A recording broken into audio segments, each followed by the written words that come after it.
This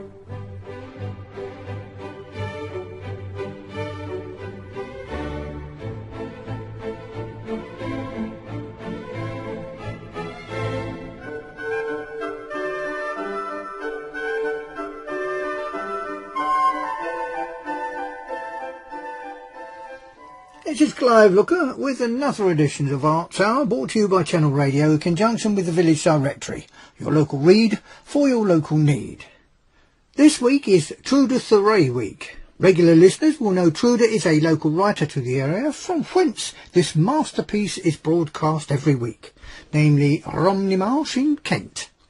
Some weeks ago I broadcast a short story written and read by Truda called Barley, Bread and Cheese, from her book of the same name. I'm pleased to be able to tell you that this week Truda is going to regale us with yet another tale from the same book. It's about an angel with a broken wing. Before we hear the story, here's Truda to tell us where she got the idea of the story from. My book of short stories, Barley, Bread and Cheese, was inspired by Rochester Cathedral, its history and treasures. In the Middle Ages, a doorway led from the adjoining Benedictine priory into the cathedral, allowing the monks to enter and attend services. In the 14th century, Bishop Ennio ordered the construction of a beautiful arch around the doorway. At the apex of the arch is a carving of a small naked child, which represents Bishop Ennio's pure soul ascending to heaven. That little carving was the inspiration for my story, The Broken Wing. The narrator of the story, Fred, feels that he has nothing left to live for until an unusual encounter transforms his life. You're listening to Arts Hour, presented by Clive Looker on Channel Radio. It must be time for Broken Wing. The Broken Wing. The house was as still as a tomb. Lying awake in the half-light, I listened for the first sounds of morning. The high-pitched whine of the milk float, the clang of my gate as it hit the wall, the clink of bottles being placed, none too carefully, on my step. Then, an hour or two later, the faint twitter of birds, followed by the rumble of traffic.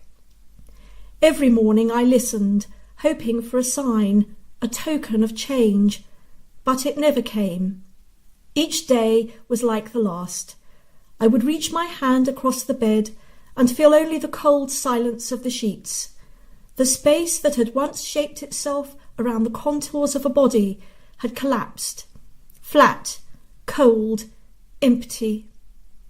No, this day would be like all the rest. I lay there thinking of nothing. I reached for the button on the radio. More death and disaster. I switched it off again. There are worse things than silence. I grappled with the sheets and blankets that ensnared me, grumbling as I struggled with their warm coils. Then, breathless, I sat on the edge of the bed, my toes playing hide-and-seek with my slippers. I closed my eyes, bracing myself for the day ahead, a day that held no hope, no expectation. I would have welcomed a challenge. Even an argument with a tax official or a council clerk would have relieved the tedium. But since Aggie's death, every day had been a flat line. A dove began to coo. It must have settled on the chimney, because the whole house began to reverberate with its noise, a soft, insistent lullaby. I felt a quickening of my heart, nothing to do with angina, but something more pleasant, the sort of feeling you get on a May morning, when just as you are waking, cool air from the garden breathes on your face. I shuffled downstairs, hanging onto the banisters, noticing how big the knuckles on my fingers were getting, how white and cold the skin looked. Despite the central heating, I always felt cold in the mornings, never warming up until my first cup of tea. I went straight to the kitchen with its bleak expanse of grey linoleum. A bad choice.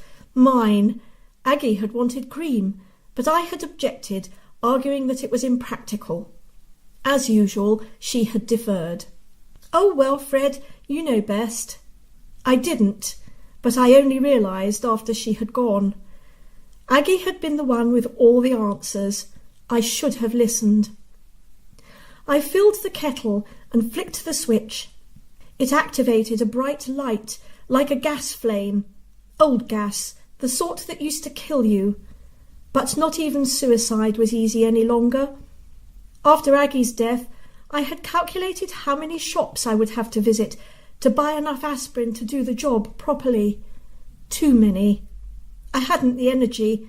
Dying was too much trouble, so I'd hung on here alone, dreading the dawn and the continuation of life that was no longer mine to enjoy.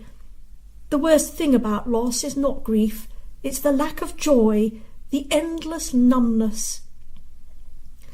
Loading my cereal and tea onto the trolley, I pushed it into the lounge. The curtains were drawn and the room was still dark. Sometimes I left it like that. It felt safe, like being in a burrow, disconnected from the world outside. Wallowing in artificial night, I sat down to drink my tea, but I could not find the deathly peace that I craved. Amplified by the fireplace, the dove's persistent cooing had become even louder. Cuckoo! Cuckoo! This was followed by some scratching and rustling, then another sound, a passionate, throaty gurgling. The dove had found a mate. "Shut up!" I shouted to the fireplace. "Shut up!" But after a moment's silence, they were at it again, louder than ever. "I'll put a stop to that," I yelled. "Just you wait." My plan was to go into the garden through the French windows and hurl some clods of earth and stones up at the chimney. Rummaging through a drawer stuffed with old checkbooks and gas bills, I found the key.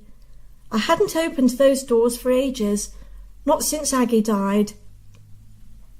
Flinging back the curtains, I was about to insert the key into the lock when something caught my eye. Close up, it looked like two huge puffs of dust covering the French windows. I took a step back, then another. From a few feet away, it looked like the imprint of two gigantic wings. I'd seen something like it before, when a pigeon or some smaller bird had flown into the window. They usually died instantly from a broken neck or from shock a day or two later. I'd tried to revive a blackbird once, keeping it warm in a box of hay. After scrabbling about feebly, it had watched me quietly, and I had seen its eye dim as the spirit departed, just as I had done with Aggie. I opened the doors and inspected the window from outside. I dabbed at the imprint and inspected the dust sparkling on the tip of my finger. Powder down, the stuff that coats birds' feathers. They were definitely wings, but huge. I was wondering what kind of bird could have left this impression when I heard a noise behind me. Turning, I peered down the garden and saw a huddle of white feathers lying on the lawn. "Oh, my God," I muttered, "it must be a swan." I found a small rake propped up by the door, and using it for support, I walked slowly down the garden to where the bird lay. As I got closer, I could see one great wing at full stretch. The bird seemed to have curled up inside it. I could not see a beak or a neck or even a webbed foot. It must have been very badly injured. Or perhaps the fox had got at it in the night, only I couldn't see the usual trail of feathers left by scavengers. As I got closer, the wing trembled. "Oh no, it's still alive," I murmured. I'd have to call the council or the RSPCA. Swans were protected birds belonging to the Crown. I certainly wasn't going to finish it off. I might end up in jail. There was a low moan, almost human. I took a step closer. The wing trembled again, and then a boy's head appeared from one end and a foot from the other. "Oh, me head," he moaned. "What are you doing out here under that swan's wing?" I demanded. The boy moaned again. A hand appeared from under the wing and started rubbing his scalp. I stepped closer. He looked familiar. I fumbled about in my pockets looking for my specs. When I pushed them on my nose, my hand was trembling. I edged closer, took another look. There was no mistake. "Joey!" I gasped. "Joey Williams! It can't be." "It is," he said, looking up at me with bloodshot eyes. But you're dead." "Tell me about it," he groaned. "First that motorbike and now this. Seems I can't stop crashing into things." Clutching his head with both hands, Joey rolled onto his back. He was naked except for a pair of feathery drawers, his skin covered in a strange glistening down, a boy with enormous wings. My legs turned to jelly, and I had to cling on to the rake for support. I was seeing things, no doubt about it. I must have accidentally taken too many pills, or perhaps I was having a turn. It couldn't be Joey. He'd died a couple of days ago. Road accident. He had lived in the next street. Aggie and I had known him since he was a baby. She'd had a real soft spot for him. Would have been distraught if she'd still been around. But she wasn't. She'd been gone 5 years. The boy moaned. A hallucination. I'd prove it. I prodded him with my foot. "Ow! What are you kicking me for?" He rolled back onto his side, groaning. He looked just like Joey. "I've hurt me wing." He spoke like Joey too. "Let me take a look." I knew a bit about wings, having kept pigeons as a boy. I lowered myself slowly, first one knee, then the other, felt the joints crack and wondered how I'd get up again. Placing my hands under the wing, I extended it gently, feeling for brakes. "Ow! Woo-hoo-hoo!" yelled Joey. "Quiet!" I hissed. "You'll wake the neighbours." "Who cares? They never liked me anyway." "They never liked your bike," I corrected. "What do you expect? Revving it up under their window at all hours. Since they got the news of your accident, she hasn't stopped crying." "Really?" His face brightened. He looked pleased. Selfish little so-and-so. "Yes, really." I tweaked his wing and he winced. "It's not too bad. It'll soon mend. Just needs a few days' rest." "A few days? But where will I go?" "Back to your parents." "I can't do that." "Why not?" "It's not allowed." "Not allowed? By whom?" "It's one of the rules. If I want to keep me wings, I can't go back. Not now." "Well, I don't know what to suggest. Can I stay here?" "With me?" "Yeah, just until I can fly again. They wouldn't mind that." "They? Who's they? And why wouldn't they mind?" "Because," he stammered and blushed, "because—" "Go on, lad, spit it out." "Because everyone thinks you're a daft old man. No one will believe what you say." "Oh, like that, is it?" Pulling myself up with the rake, I stumped off up the path. There was a frantic fluttering, a commotion of feathers. The boy had got to his feet and was running after me. "Please, I didn't mean to offend you. It's not what I think, it's just what they said. If you have an accident, ask someone to take you in, an old person living on their own. They're the best. And it was in your garden it happened." "You flew into my windows, you young vandal." "No, it wasn't like that. I was with the flight. On practice. I'm still not used to it yet. I was falling behind, couldn't keep up.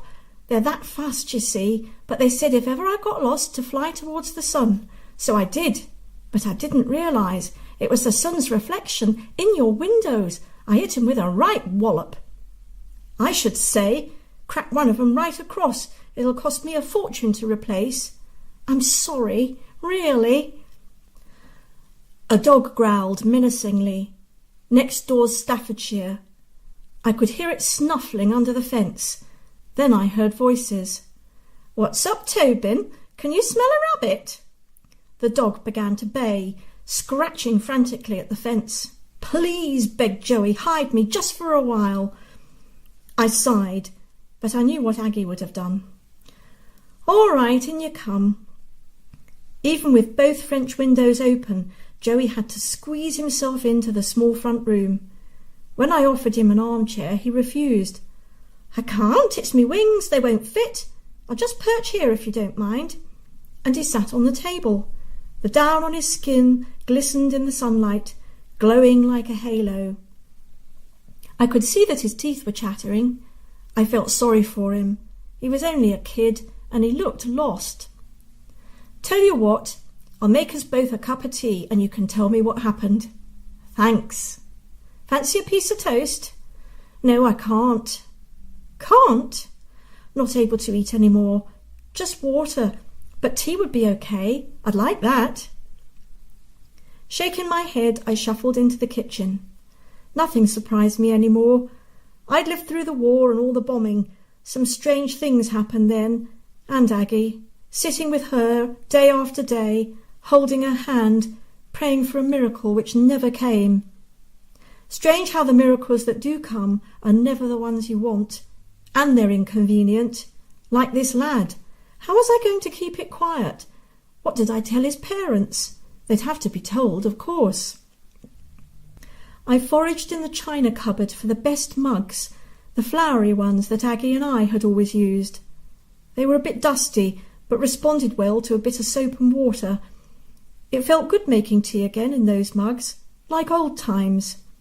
I set everything out on the trolley, doilies, tea plates, mugs of tea, sugar, the apostle spoons, just like Aggie did. "Sure you won't have a biscuit?" I offered him a digestive, but it turned him green. "No, thanks." "Let's take a look at that wing." He drew away, a little scared. "Don't worry, I grew up mending birds' wings. There aren't many I've not fixed. Peregrine falcon, pigeon, blackbird, but not an angel's." He smirked. "Is that what you are? It's not what I heard your dad call you when you first came off that bike. Silly young fool, that's what he called you." "I know." He giggled, still a kid, awkward and a bit embarrassed. "He never wanted me to have that bike. With good reason, as it turns out." "I know, I'm sorry. It was all my fault, going too fast." "Yes, well, at least no one else was hurt." "No, I wouldn't have had these if there had been. Not straight off. I'd have had to have worked a lot harder." "Yes, I'll say that for you. You were always a hard worker. Builder, weren't you? Plasterer's mate." He fell silent, reflecting on his old life. As he sat quietly, I took the opportunity to inspect his wings. There wasn't much damage. A few flight feathers snapped and bent that would soon regrow. It was shock more than anything else. I tried to straighten the feathers out. They felt soft, silky, different from birds' feathers, even lighter if that were possible, and they had a kind of translucent glow. I had nearly finished working on his wing when there was a knock at the door. "You wait here," I warned him, "and don't make a sound." I tried to shut the living room door behind me, but as usual it stuck, leaving a narrow opening. Muttering, I began the ritual of opening the front door, sliding back the bolt, taking the chain off the hook, unlocking it. I usually did this first thing after getting up, but nothing today had followed the usual pattern. "Like Fort Knox," said a cheery voice as I opened the door. It was Dave the postman, a nice enough fellow but a bit nosy. I took a parcel from him, a pair of slippers I'd ordered over the internet. As I did so, there was a crash from the room behind me. "What's going on in there?" said Dave, peering over my shoulder. "Ferret," I said. "Ferret? But I thought I heard something flapping, like wings." "Pigeon," I said. "A ferret and a pigeon? Out together? You'd better watch it, Fred. Leave 'em alone any longer and you won't have a pigeon, just a fat ferret." He laughed at his own joke. I smiled sourly and shut the door quicker than was polite. Back in the front room, I found the boy standing in front of the fireplace, apologetic. "Sorry, I got cramp. I don't know how to control these things yet. I knocked over one of your ornaments." It was a vase, cheap and ugly, but one which I had won with Aggie when we had visited a fair in our courting days. Silly idiot, I thought. He bent over to pick up the pieces and swept something else off the mantelpiece. "Stop, stop! You're wrecking my house. I'll do it, you just sit still." I picked up the pieces and put them on the table in a pile. I'm not usually sentimental, but I couldn't bring myself to throw them away. There were a lot of breakages that week. Vases, dinner plates, a teapot, even one of Aggie's flowery mugs. That upset me, but he couldn't help it. His wings kept knocking things over. Even folded, they reached to the ceiling, and when he yawned or coughed or got cramp, they would stretch out of their own accord, filling the whole room. The only time he was really safe was when he was asleep, curled up inside the great white wings like a small child, a gentle smile on his face. Then I'd just sit, watching him for hours, like he was my own. We'd never had a child, and having him here seemed to fill an ache that I never realised I'd had, not until now. Having him around the house seemed quite natural, but there was one thing that bothered me.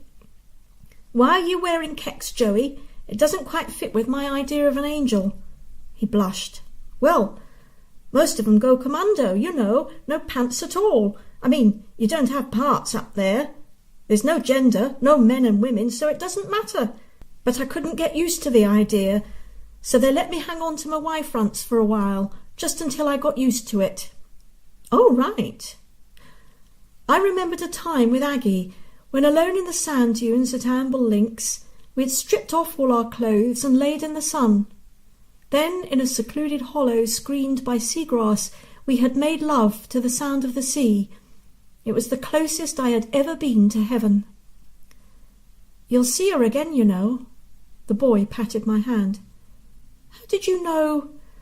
"I can read your thoughts." He giggled. "Who'd have thought it of you, Fred Turner? Never thought of you and Aggie doing things like that." "That's enough," I shouted. "My thoughts are my own. You stay out of 'em." "Sorry." He blushed again and hung his head. "It's all right," I relented. "I wouldn't have had that memory if it hadn't have been for you." He hugged himself, grinning. "Great! All I want to do is help. That's what it's like now, just thinking of others, not yourself. It's nice, makes you feel lighter somehow." I understood, because I had begun to feel lighter too. The heaviness of grief had begun to lift. Colours seemed brighter, and small things that I had overlooked now had the power to make me gasp in amazement. Flowers, feathers, birds' eggs, all appeared miraculous. Simple things became objects of wonder. The mundane became extraordinary. Strangely, I no longer needed my glasses. It was as if I had a new set of eyes, a child's eyes, and I was seeing everything for the first time. But then I had to let him go. His wing had healed and he was getting anxious. "Do you think I'll be able to fly again?" "There's only one way to find out, isn't there?" We sat up until late. Then I took him out into the garden after dark. "Go on, get up that step-ladder." "Why?" He looked at me quizzically. "Get up there and stretch your wings." "Oh, right, okay." It wasn't one of the new lightweight step-ladders, but the one I had used for wallpapering. A solid wooden affair with bits of rope strung between the sides and a couple of wicked hinges. I dragged it out of the shed earlier that day and set it up in the middle of the garden. "I don't know how you ever use one of these things," he grumbled, gingerly climbing the rungs with his naked feet. "Ow! I've got a splinter!" He sucked his thumb. "Don't be such a baby. Anyway, I didn't think you were supposed to feel such things." "No, well, it's more the thought of it than anything else. My memories of mortal life are still very strong. Phantom pain, that's what they call it." "Who are they?" "The elders. The ones who teach us to fly." "Well, yours didn't do a very good job, did he?" "She," he corrected. "Humph, woman driver might have known." "Actually, you might know her." Sitting on the top step of the ladder, he leaned forward and winked mischievously. "Aggie!" I couldn't say. It's not allowed. "But I need to know. Please!" My throat thickened. Then a torrent of hot tears ran down my cheeks. "Please!" "Sorry, Fred, it's forbidden. We can't bring messages." It wasn't manly. I'd never done it before, but I began to sob. Even at her grave I'd been dry-eyed. Somehow it had all gone inwards, a dry, desiccating sorrow that had sapped me of the will to live. The dog next door began to howl. "Come on, old man, dry your eyes." His hand was on my shoulder, and I found myself enfolded in the feathery whiteness of his wings. Then he cradled me in his arms, his cheek next to mine, his skin warm and smooth, as soft as that of a child. "I'll tell you something," he whispered. "It was no mistake I landed in your garden." I pulled my face away and stared at him, my mouth sagging open, my nose red and swollen, resembling that of a cartoon reindeer. "I might be clumsy," he said, "but I'm not that bad. I was pushed." I chuckled, just like her. Then I wept while he held me, until all the pain had drained away. "Fancy a trip?" he said. "What do you mean?" "You could do with a change of scenery." I could feel the muscles flex in his shoulders. Then with a silky rustle the great wings expanded. "Wait a minute. Hang on tight." There was a swooping sound, the sort made by swans as they fly overhead, and suddenly we were airborne. By this time, next door's dog was going mental, leaping at the fence and slavering at the mouth. "What's the matter, Tobin?" I saw light pour onto their lawn as the neighbours opened the door. They both ran out, the girl in a short nightie and the man in tracksuit bottoms. "What is it, boy?" I watched as they hunted around the garden, but they never looked up. People never do. "Look, that's my parents' house." Joey circled overhead. I could feel the longing in his heart, a swift stab of pain. But then we were off, rising higher and higher, soaring through an atmosphere sparkling with particles of ice. The land below, a dark black hulk, illuminated by dots and dashes of brilliance, a flickering code of street lamps and house lights. "Where are we going?" "You'll see." The air became thinner as we continued to climb. My breath came in short, rasping gasps. I began to panic. "Joey!" I croaked. "Joey!" "Don't worry, we're nearly there." He paused for a few seconds, and we rotated slowly as he got his bearings.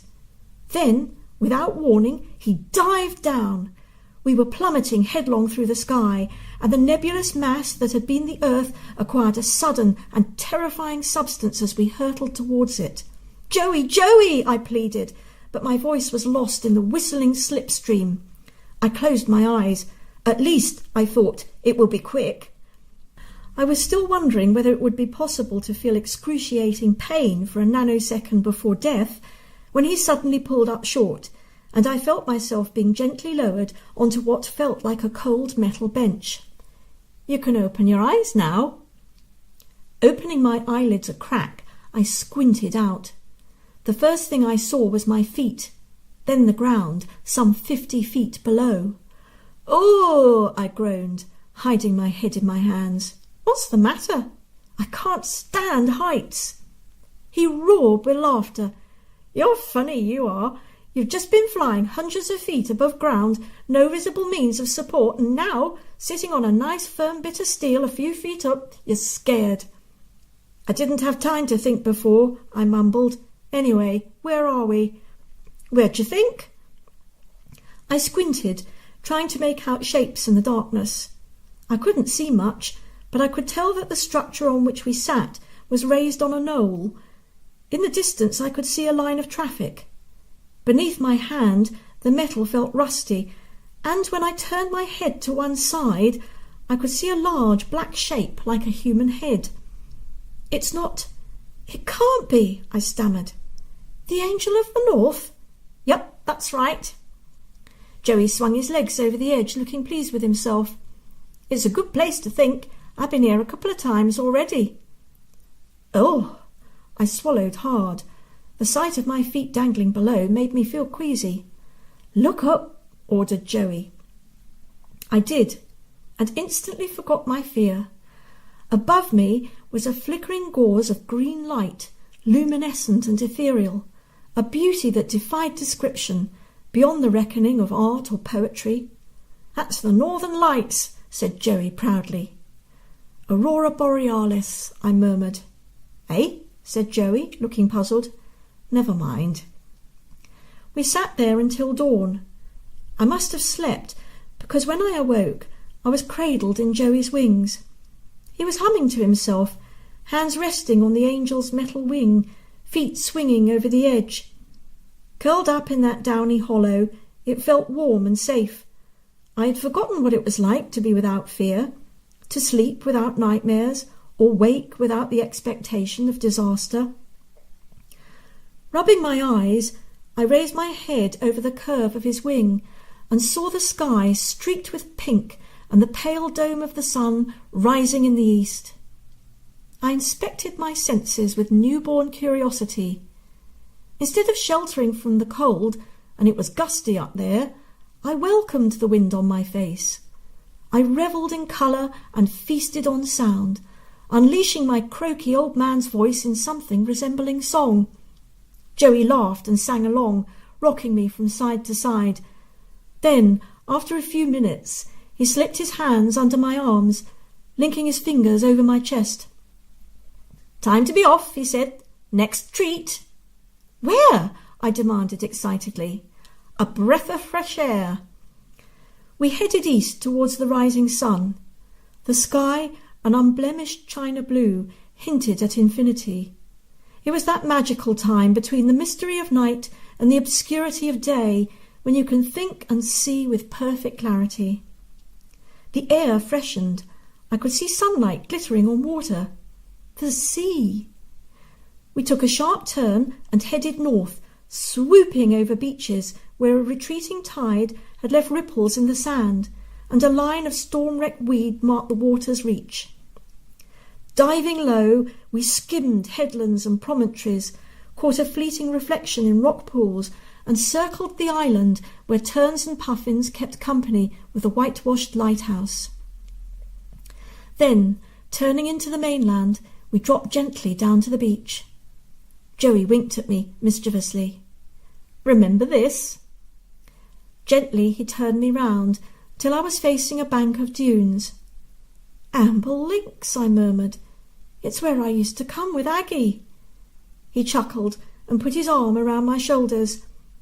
Strangely, I didn't feel sad, rather invigorated, as if the life was flowing back into me, filling up the dark spaces that had lain empty for so long. Little scenes of undervalued contentment began to play through my mind. Bus rides, sitting by the sea, eating iced buns from paper bags, watching birds feeding at the water's edge. All the things that I had forgotten to do since Aggie's death. "Look!" Joey was pointing excitedly at the sky. At first I could see nothing, then a small, fast-moving speck. "Birds," I said. "No, it's the flight. They've come back for me. What shall I do?" "Join them, of course." "But I haven't time to get you back home. I can't leave you here." "Yes, you can, and you must. But just go." I gave him a shove in the back. He laughed. "You're just like her, you know." "I know. Now get on." He spread his wings, put one foot behind the other like a runner, and prepared to take off. "There's just one thing." "I know. I'll tell them." "Thanks, Fred. I'll see ya." With one terrific bound, he leapt into the air, flying low at first, his wingtips skimming the foam. Then turning, he waved at me before soaring upwards and out of sight. I was discovered by a couple of dog walkers. They called the police, then an ambulance, then the social workers. I was rushed off to hospital, my vital signs checked, then given something to make me sleep. I woke the next day in white starchy sheets that were as tight as a straitjacket. A woman was sitting in a chair by the bed, a file perched on her knee. She was dressed in a plain grey suit, cheap, unfussy, machine washable, the sort worn every day as a kind of self-imposed uniform. Her court shoes were nondescript, probably bought for comfort, and her hair was scraped back in a bun. The only startling thing about her was the sticky red gloss slicked over a humourless mouth. "Hello, Mr. Turner. I'm the hospital psychiatrist. I just want to ask a few questions." Then she ran through the usual test. "Who is the Prime Minister? Can you count to 10? What's the time? Where do you live?" I trotted out the answers, and she raised an eyebrow as she ticked various boxes on her list. "Good. Now, can you tell me what you were doing on the beach?" "I was going for a walk." "In your carpet slippers and pyjamas?" "Why not?" That foxed her. She began to fiddle with her pen, clicking the buttons so that the nib popped in and out. "Right, well, how did you get there?" "Bus." "There's no bus at that time of morning, and you hadn't got a ticket or any money." I didn't like the triumphant glint in her eye. "Must have been the bus," I repeated. "But there isn't one," she insisted. "How else do you think I got there?" I asked. She had no answer for that. She pursed her shiny red lips, clicked her pen, and closed the file. "We'll keep you in for another couple of days, just for observation. Then you can go home. This thing often happens after a bladder infection." "Oh, what?" "It's quite common. Elderly people often lose their memory after a water infection. Nothing to worry about." She rose to her feet, clamped her lips into a smile, and clacked out of the room on her no-nonsense heels. Just outside, she was waylaid by one of the orderlies. By now, I'd become a bit of a celebrity, even rated a couple of paragraphs in the local paper. "Poor old soul," said the orderly. "They get like that when they get older. Confused, like my uncle. They found him at the end of the pier. Thought he was in France." I didn't hear the psychiatrist's answer, but the brief pause in the clattering of her shoes implied that it was perfunctory. I had a number of visitors in hospital, including Joey's parents. His father Bob was taciturn and angry, a typical expression of male grief, while his mother Jenny was red-eyed and voluble.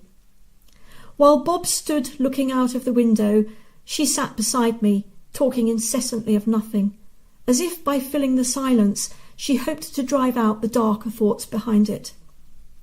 After a few minutes, Bob muttered an excuse and lumbered out. He couldn't bear company, not even his own. As soon as he had gone, Jenny fell silent, then quietly began to weep. I took her hand and stroked it gently. "He's all right, you know." She leaned forward, staring deep into my eyes. "Joey," she murmured, "you're not to worry. He's safe." She bent forward and kissed me, just where Joey had kissed me, on the forehead. She sat back, smiling, her fingers to her lips. "You saw him, didn't you?" I nodded.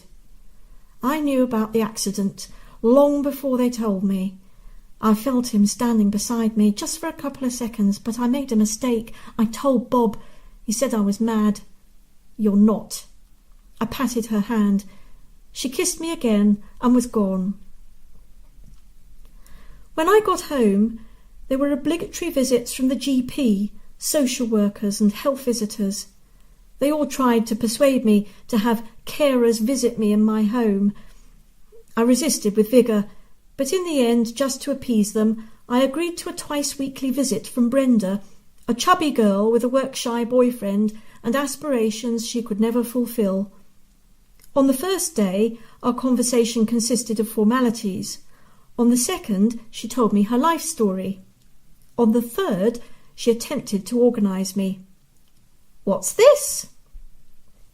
From across the room, she waved a large brown envelope filled with pieces of the vase that Joey had broken. "It's a vase." "A vase? You can't possibly mend it now. Smashed to bits. Shall I chuck it out?" No. She placed it back on the shelf, no doubt planning to drop it in the bin when my back was turned. Look, you haven't even washed your windows. Look at all that dust. Funny how these things have a shape. I could swear it looked like a man. Why don't you let me clean it? I'll get round to it in my own time. I must have spoken sharply, because she looked downcast. She spent the rest of her time dusting, clucking over this and that, neatly stacking papers in no particular order. After she had gone, I phoned the agency and cancelled all future visits. The next day I woke before dawn. The house was quiet without Joey. I thought of his parents, especially Jenny, her eyes moist with grief, and I thought of Aggie. Perhaps that outing in the cold air had weakened me. Perhaps I had imagined it after all. Was the psychiatrist right? Had I just suffered from loss of memory? The old feeling of dull hopelessness returned. Dawn was creeping over the horizon as I hauled myself out of bed. My feet and legs felt leaden, and my head ached, an after effect of my trip to the sea. How had I got there? As I shuffled into the lounge, the first rays of sun lit up the outline of a man on the window. A man with wings. I sensed something different about the room. Something on the table caught my eye. There was the vase, complete, faultless, and beside it, a pure white feather. That was The Broken Wing from Truda Thurai's book Barley, Bread and Cheese.